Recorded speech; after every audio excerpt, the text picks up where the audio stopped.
দক্ষিণ চব্বিশ পরগনা এই দুটো জেলা মিলিয়ে বিস্তৃত বিশ্বের বৃহত্তম ম্যানগ্রোভ বন সুন্দরবনের মোট আয়তন প্রায় 10,000 বর্গ কিলোমিটার। মোটা দাগে এর শতকরা প্রায় 60 ভাগ বা 6,000 বর্গ কিলোমিটারের মতো এলাকা বাংলাদেশের নিয়ন্ত্রণে রয়েছে, আর বাকি শতকরা 40 ভাগ বা 4,000 বর্গ কিলোমিটারের মতো এলাকা ভারতের নিয়ন্ত্রণাধীন। জমি মাপযোগে প্রচলিত এককের হিসেবে এই সুন্দরবনের আয়তন প্রায় 25 লাখ একর। বিস্ময়কর ব্যাপার হলো, বিশ্বের দ্বিতীয় বৃহত্তম ম্যানগ্রোভ বনের আয়তন মাত্র 3,000 একরেরও কম। ভৌগোলিকভাবে এই সুন্দরবনের সীমানা দুটো নদী দিয়ে নির্দিষ্ট করা হয়েছে। পূর্ব দিকে ভারতের হুগলি নদী আর পশ্চিমে বাংলাদেশের বলেশ্বর নদ। এই দুটো জলধারার মধ্যবর্তী ম্যানগ্রোভ বনাঞ্চলের আনুষ্ঠানিক নাম সুন্দরবন। এই বনাঞ্চলটির নামকরণ নিয়ে একাধিক মতবাদ প্রচলিত রয়েছে। এর মধ্যে সর্বোচ্চ সমর্থন পুষ্ট মতবাদ অনুযায়ী সুন্দরী নামক এই বনের এক ধরনের গাছের নাম অনুসরণ করে সুন্দরবনের নাম রাখা হয়েছিল। তবে এর বিপরীতে কেউ কেউ বলেন সমুদ্র বন অথবা চন্দ্রবন নামটি অপভ্রংশের কারণে সুন্দরবনে পরিণত হয়েছে।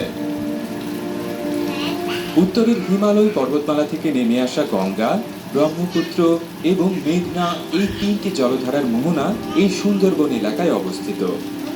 এই সুন্দরবন সংলগ্ন এলাকায় প্রায় 50,000 বছর আগে থেকে মানুষের বসতি থাকলেও ইতিহাসে প্রথম এর উল্লেখ পাওয়া যায় 3য় শতকের মাঝামাঝি সময়ে। প্রায় 1,800 বছর আগে এখানে চাঁদ সওদাগর নামক এক ব্যক্তি একটি জনপদ প্রতিষ্ঠা করেছিলেন। প্রত্নতাত্ত্বিকরা সুন্দরবনের বাকি পদক্ষেপে থাকে বাঘের খাদ্যে পরিণত হবার আশঙ্কায়। মহাশক্তিশালী প্রাণীটির আক্রমণ থেকে বেঁচে গেলেও অধিকাংশ ক্ষেত্রেই তার চিহ্ন বাকি জীবন বয়ে বেড়াতে হয়। তবে এই বিপদ মোকাবেলায় অসাধারণ এক বুদ্ধি বের করেছেন মৌ শিকারীরা। বাঘ এবং সিংহের মতো শিকারী প্রাণীগুলো তাদের দিকে কেউ তাকিয়ে আছে টের পেলে সাধারণত আর হামলা চালায় না, যে কারণে বাঘ সবসময় তার শিকারের পেছন থেকে হামলা চালায়। সুন্দরবনে মধু সংগ্রহের সময় মৌ শিকারীরা তাদের মাথার পেছনে একটি মুখোশ বেঁধে রাখেন। সেই মুখোশের চোখজোড়া তাকিয়ে আছে বলে মনে হওয়ায় মুখোশ ব্যবহারকারীর ওপর বাঘ হামলা চালানো থেকে বিরত থাকে। সুন্দরবন নামক বনাঞ্চলের উপর প্রথম সার্ভে চালানোর কৃতিত্ব ব্রিটিশ ইস্ট ইন্ডিয়া কোম্পানির দখলে রয়েছে। 1757 সালে মুঘল বাদশাহ দ্বিতীয় আলমগীরের কাছ থেকে এই বনাঞ্চলের স্বত্বাধিকার লাভ করে ব্রিটিশ প্রতিষ্ঠানটি, যার 12 বছরের মাথায় তারা সুন্দরবনের প্রথম সার্ভে প্রকল্প শুরু করে। জেনে অবাক হবেন, স্থানীয়দের মধ্যে জনপ্রিয়তার কারণে সেই সার্ভে করা হয়েছিল ফার্সি ভাষায়।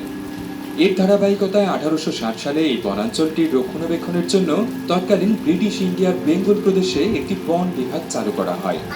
এই বিভাগের সদর দপ্তরটির অবস্থান ছিল বর্তমান বাংলাদেশের খুলনা জেলায়।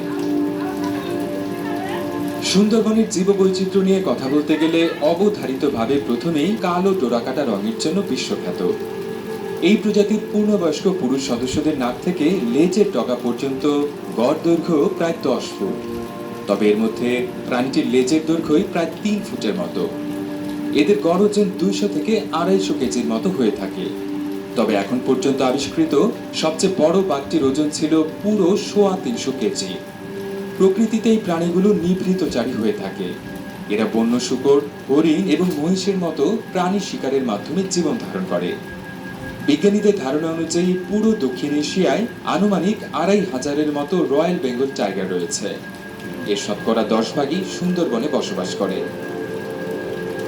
রয়্যাল বেঙ্গল টাইগারের পাশাপাশি সুন্দরবনের বাসিন্দা বন্য প্রাণীদের মধ্যে রেসাস বানর, চিতল হরিণ, ধূসর মাথা মেছো ঈগল, নীল মাছরাঙা, নোনা পানির কুমির এবং করাত মাছ উল্লেখযোগ্য।